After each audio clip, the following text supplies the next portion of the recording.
자, 광화문 집회에 일당 받고 오셨다는 의혹이 지금 일파만파가 되고 있는데, 그래서 제가 여기저기 사이트를 다 검색해 봤어요. 낮에 방송 전에 어마어마해. 그러니까 이게 기사화 되기 전에 지역마다 또 편차가 있네. 저기 대구 쪽에서는 3만 원이라는 소리 있고, 광주 쪽에서는 또 얼마고, 뭐 저 여기서는 지금 군산에서는 5만 원, 광주는 3만 원. 근데 이게 일관되게 이 기사가 나오기 전에 이것 때문에 청와대 청원이 만들어지기도 했지만, 이번 8.15 광화문 집회에 올라가면 일당 준다는 이야기는 사실상 온라인상에 꽤 돌았던 모양이에요. 근데 그게 이제 비밀이 될 수가 없잖아. 왜?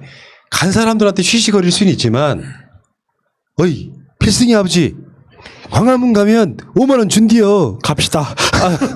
그런데 필승이 아버지가 오늘 우리 소새끼가 새끼를 낳아야 돼서 못 가. 그러면 이제 이게 자기 아들들한테 이야기를, 내가 거기 이장이 나한테 그러던데 지금 광화문 가면 5만 원 준다 그랬는데 내가 새끼라는 것 때문에 못 가버렸지요. 이렇게 되면 소문이 나는 거예요.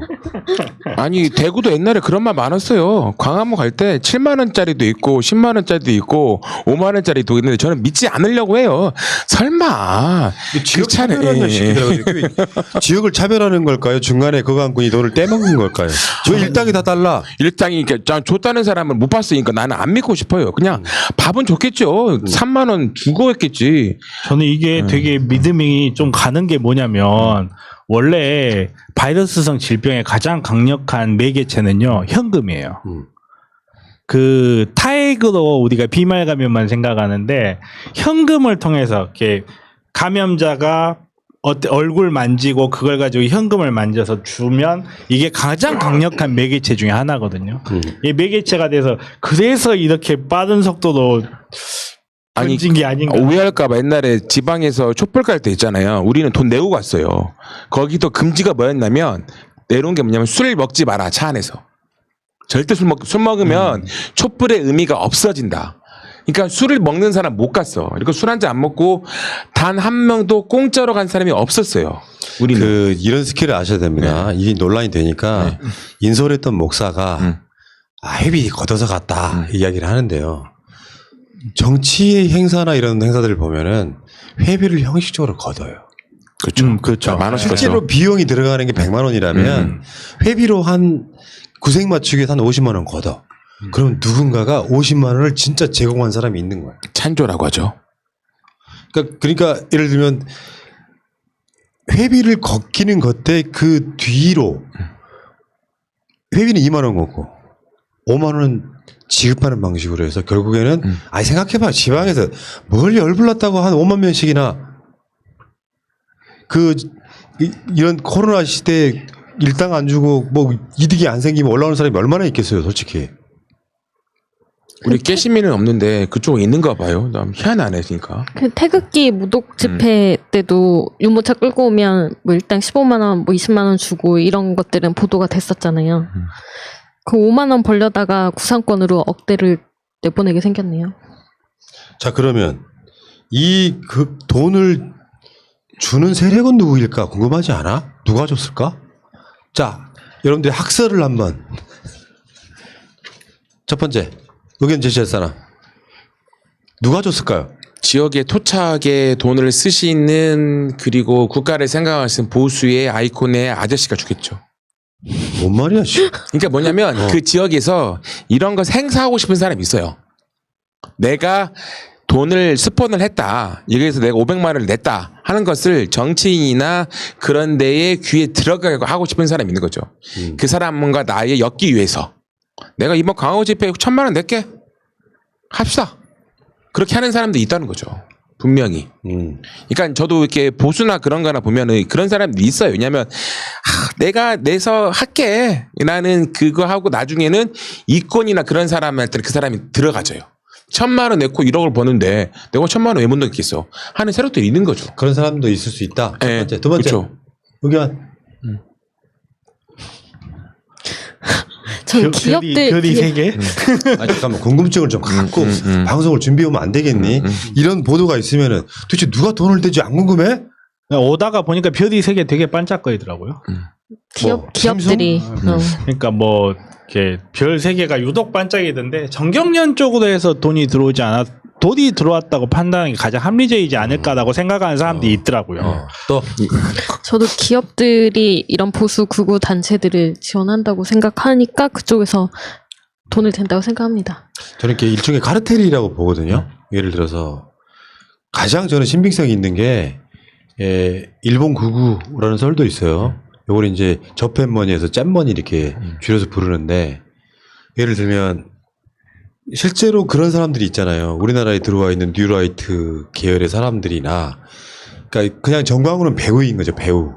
그 무대에 올라간 배우 중에 주연 배우인 것 같고 실제로 뭐 몇십 개 집회 신고해놓고 하나 집회 허가가 나면 사람 생각해봐요. 일사불란하게 지역 내에서 모든 사람들이 관광버스 대절해서 올라올 정도면 이걸 컨트롤하는 세력이 있는 거예요. 그러니까 이 전체적인 얼개를 갖고 있는 세력들이 있는데 지금 현실적으로 삼성이라든지 하는 데서 돈 되는 건 현실적으로 불가능하다고 봅니다. 이거 드러나면 좆되는 거거든요. 그러니까 이재용 같은 사람들은 지금 이 상황에서는 어찌됐건 간에 부자 몸조심 받듯이 조심해야 되는 상황이라고 저는 보고 그게 이미 박근혜 때 드러났잖아요. 정경련 통해 가지고 이렇게 지급되는 돈들 같은 경우는 지금 그렇게 가능한 조직이 대한민국에 그렇게 많지는 않을 것 같고요. 굳이 말하자면 이를테면 극우 개신교와 뭐 일본 어떤 그 한국이 잘못 대하되는 애들이 있잖아. 그런 사람들이 어떤 연합체가 만들어낸 돈들이 아닐까 이런 생각을 한번 해보는 거예요. 저는 오히려 한번 드러나서 정경련이라든지 삼성 쪽에서 돈을 지원하는 게 더 편하지 않을까 하는 생각을 하는 사람들이 있더라고요. 아, 힘들다. 그러니까 이게 오히려 여러분들 보지만 보수가 세력이 있는 친목 단체라는 것들이 우리나라에 보수 단체가 엄청나게 많이 있어요. 그리고 거기에 교집합되어 있어 운영되는 사람 엄청 많거든요. 거기에 스스로 돈 있는 그리고 거기에 내가 이바지 해야겠다고 하는 사람들 무지 많아요.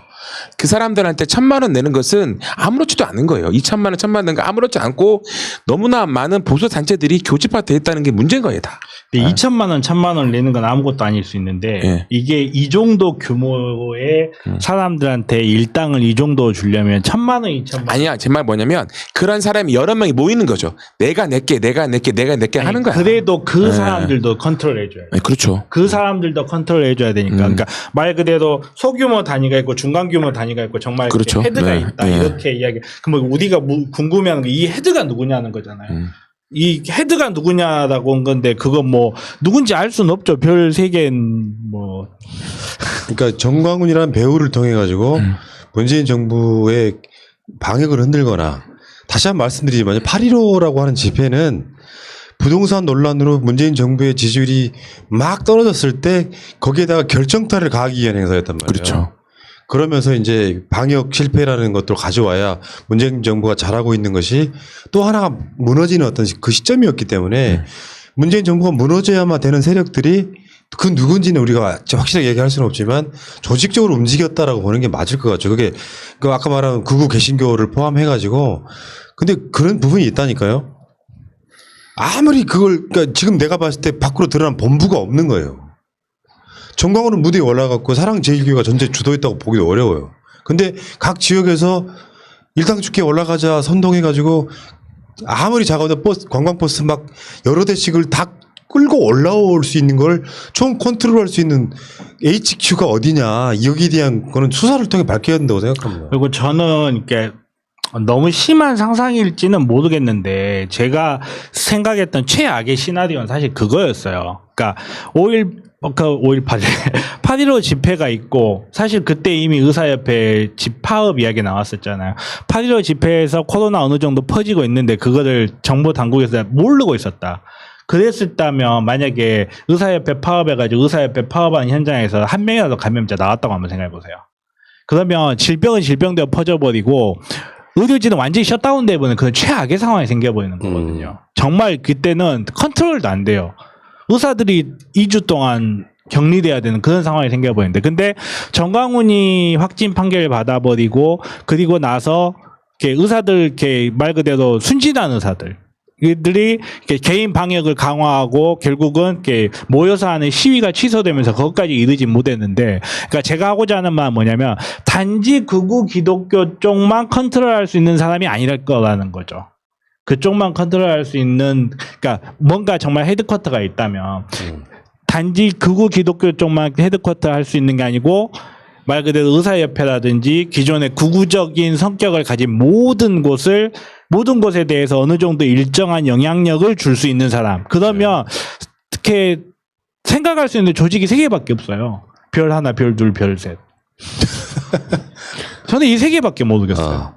근데 이런 것도 있어. 양다리 걸치는 기업들도 많아요.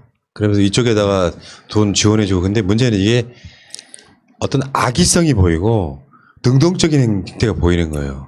그러니까 예를 들어서 삼성이 지금 이 상황에서 능동적으로 할 수 있는 상황은 아닌 것 같고, 만약에 우리가 이런 집회를 할 테니까, 반정부 집회를 할 테니까 소외되는 경비는 좀 대주시오라고 할 수 있다고 생각해. 그러면 그냥 뭐 못 이기는 척 대줄 수는 있겠는데, 최소한 돈을 댔던 주체를 떠나서 이 행사를 주도했던 주체는 굉장히 능동적이었단 말이에요. 여기 지금 어떻게 앞으로 수사가 시작되거나 그러면 할 수 있다고 금방 찾아낸다고 일단 보거든요. 그리고 이게 꼬리를 남기기 마련이에요.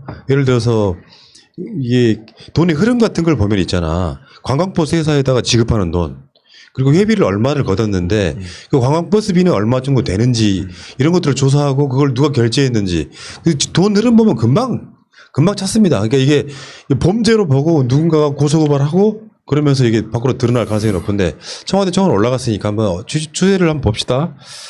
자,